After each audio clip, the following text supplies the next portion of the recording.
Amidst the car horns of modern Chennai, I find myself in a very different city than the Madras of my childhood. It's a turning point where a confident middle class, proud of its national identity, embraces the arts as a profession, including Western music. And I suspect this is the only country on earth where demand for Western classical music education far outstrips supply. But of course, in modern technological India, not all teachers teach in person. My name is Mohit and I teach piano online. I'm based out of Hyderabad, but we teach students across the country, all ages and levels. I'm speaking to Mohit on a video call, with his camera positioned to show his piano keys. What isn't in shot is his backup internet connection to make sure the calls don't drop, and a generator in case of power cuts, which are not uncommon here.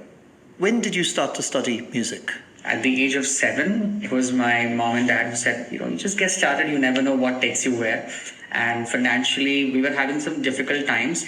I dropped out of school. I started taking financial responsibilities. Because I knew music, some people knew I could help them learn. It's hard to imagine a young man in the UK making the same financial decision to support his family by teaching music. When you started teaching, you were, 14 years old? About that much. My family were always waiting for me to become a lawyer. They probably still are waiting for me to become a lawyer, even though I'm a musician. How do your family feel about you taking a career as a music teacher?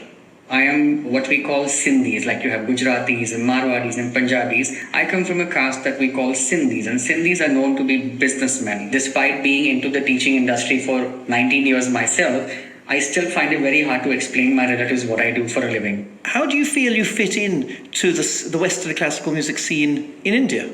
So for my students, I feel you should play everything. You should play Bach, you should play Beatles, but you should also play Bon Jovi. You can play A.R. Rahman, you can play Mozart, you should play everything because there is something amazing to learn and explore in all kinds of things.